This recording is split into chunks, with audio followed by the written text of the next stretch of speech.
What's up, everybody? It's Soren Baker here on Unique Access. Today we're joined by K. Valentine. Thanks for coming through. Thanks for having me. Yeah, man, it's a pleasure. And you're here on tour with Talib Kweli and Styles P. Congratulations on that. Thank you. And obviously you got the new project coming out here for a reason. Yes. So what is the reason that you're here?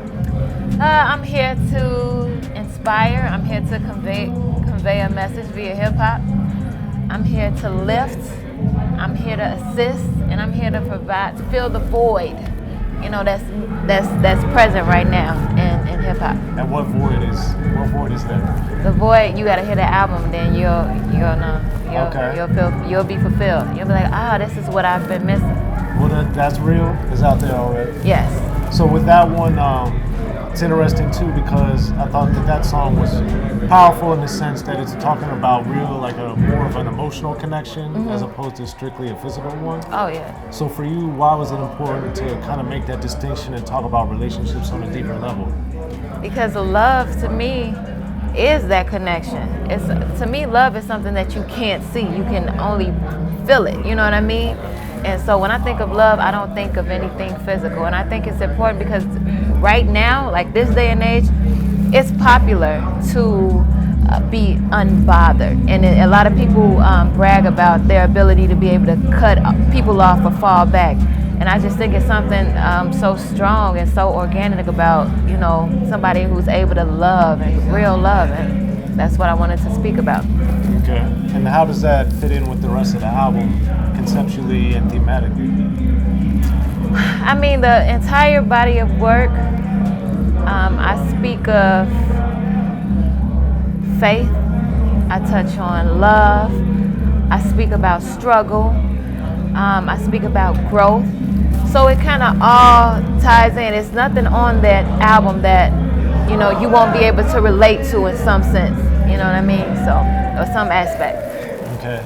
And then obviously you've had several mixtapes out, both prior to working with Talib and now and after him, and then being on a lot of the compilations as well. So for you, now that the game is different and mixtapes are kind of looked at as albums, for you, have you noticed a difference making what's considered an album versus making like a mixtape, or is it a similar process for you? For me, it's been completely different because mixtapes, you don't have to put as much thought into, let me rephrase that. You do have to put thought into it, but for my mixtapes, that's my opportunity to take an industry beat and remix it.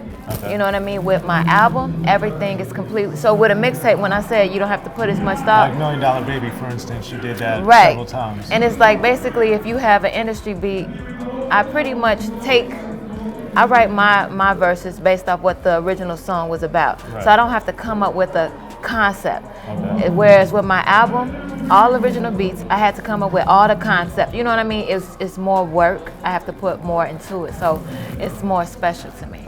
Artistically, because of that, how do you think you had to push yourself as a writer, as a lyricist, as someone that come up with concepts?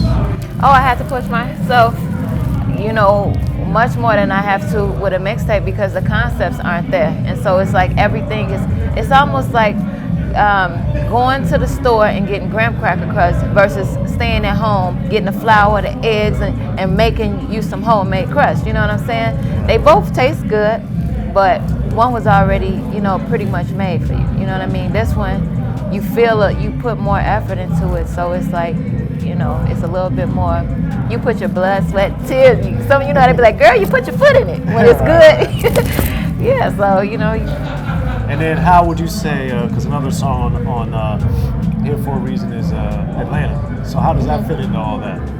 Now, Atlanta, that's so funny because when I wrote Atlanta, I was getting ready to catch a flight to Atlanta. And I heard that beat and it just instantly, I'm like, Atlanta, I missed, you know, so I just wrote something. That wasn't even supposed to be on the album originally. It was just something, because I thought I was done with all my album tracks. But you know, when something comes, you just gotta write it and record it. So I let Talib hear it. He's like, it's going on the album. So that's how Atlanta got it. So that's why, you know, but it fits in there in the sense that it's something to lighten up the, you know, that's my I call it my fun song. Okay. You know. And then speaking of Talib, obviously you're signed and working with him, and you've been with him a couple years now. Mm-hmm. So how would you say your relationship with him has evolved? Man, he's first and foremost, he's my mentor. You know, now I look at him as family as well, you know, and we're still learning each other, you know what I mean? We've kind of bumped heads a couple of times creatively, you know, because we have our creative differences, but I'm learning so much, and man, it's a blessing to be able to work with somebody, you know, that's as legendary as he is, you know, and I really appreciate him taking his time to help mold me, you know, into a better artist. So it's been awesome.